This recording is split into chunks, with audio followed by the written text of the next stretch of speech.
अस्सलाम वालेकुम नाजरीन, MB न्यूज़ के साथ मैं हूँ राबी सैयद। नाजरीन, आज की हमारी वीडियो का मौजू है बहुत ही खूबसूरत, दिलकश और पाकिस्तान के बेमिसाल फास्ट बॉलर मोहम्मद आसिफ, जिनकी पर्सनैलिटी बॉलिंग की वजह से वो उनका एक ख़ास मुकाम था। आज हम उनके हवाले से बात करेंगे, तो चलते हैं वीडियो की जानिब। मोहम्मद आसिफ पाकिस्तान के बेमिसाल फास्ट बॉलर। इब्तदाई पाकिस्तान ने फास्ट बॉलर्स की एक तवील फहरिस्त दुनिया को दी है, लेकिन इनमें एक नाम ऐसा भी है जिनकी बॉलिंग आज भी क्रिकेट माहिरीन के लिए मिसाल समझी जाती है। हम बात कर रहे हैं पाकिस्तान के साबिक फास्ट बॉलर मोहम्मद आसिफ की, जिनकी स्विंग और कंट्रोल ने दुनिया के बेहतरीन बॉलर्स को घुटने टेकने पर मजबूर कर दिया था, और वो इनके सामने हार मानते थे और इनके सामने खड़े होने से बहुत डरते थे।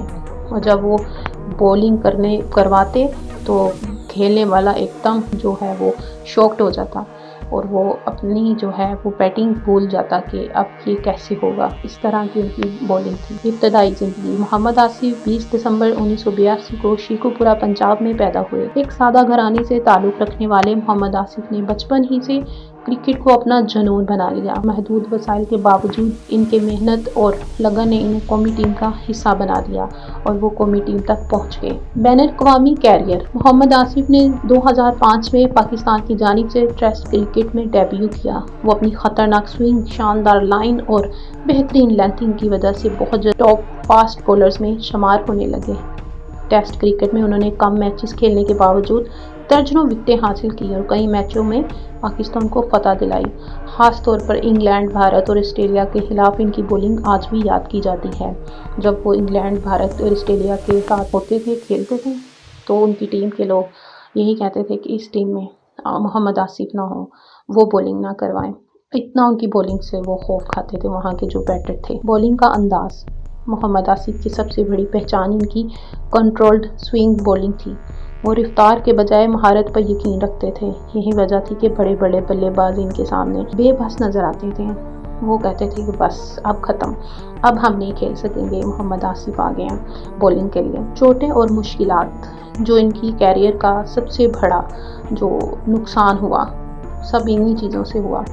बदकिस्मती से मोहम्मद आसिफ का कैरियर चोटों और नज़्म-ओ-ज़ब्त के मसाइल की वजह से ज़्यादा तवील साबित न हो सका, क्योंकि वो अनफिट बहुत रहते थे। इनको चोटें लगती थी, कभी उनके बाजू, कभी टांग पे, तो कभी वो फ्रैक्चर हो जाना उनका, इंजरी वगैरह। इस वजह से वो अपनी जो है वो क्रिकेट का जो कैरियर है उसको कंटिन्यू नहीं रख सके, और इनको सबसे बड़ा नुकसान भी इसी वजह से हुआ। इनके मसाइल ने इनकी क्रिकेट को मुतासिर किया और वो मकाम हासिल ना कर सके जिसके वो मुकम्मल तौर पर हकदार थे।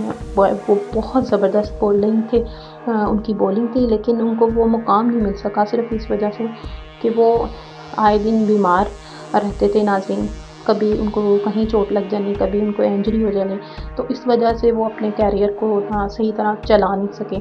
मेरा तो ये मानना था कि वो उनको चलना चाहिए था और उनको अपने आप की केयर करनी चाहिए थी, ताकि वो एक नाम बनाते। खैर, थोड़े कम अरसे में भी उन्होंने अपना नाम बहुत बनाया। मोहम्मद आसिफ की विरासत। अगरचे मोहम्मद आसिफ का कैरियर मुख्तसर रहा, लेकिन अब वो आज भी पाकिस्तान के बेहतरीन फास्ट बॉलर्स में शुमार किए जाते हैं। क्रिकेट माहिरीन का कहना है कि अगर इन्हें तसलसल और फिटनेस मुयस्सर रहती तो वो तारीख के अजीम तरीन बॉलर्स में शामिल होते, जो कि PCB ने इनकी तरफ ध्यान नहीं दिया और इन्हें जो है जो पाकिस्तान में टैलेंट होता है उसको प्रमोट नहीं किया जाता। तो बस मोहम्मद आसिफ के साथ ही कुछ ऐसा ही हुआ है। नाज़रीन, आपको बताते चले कि इख्तिताम जब हुआ तो मोहम्मद आसिफ की कहानी हमें ये सिखाती है कि टैलेंट अल्लाह की नेमत है, मगर इसकी हिफाजत नज़्म-ओ-ज़ब्त और मेहनत से होती है। और यही चीज़ शायद मोहम्मद आसिफ के अंदर नहीं थी।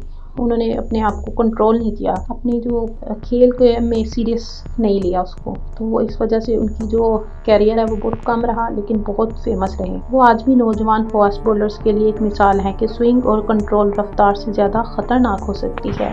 इसी के साथ अपनी मेज़बान राबी सैयद को इजाज़त दें और देखते रहें MB न्यूज़।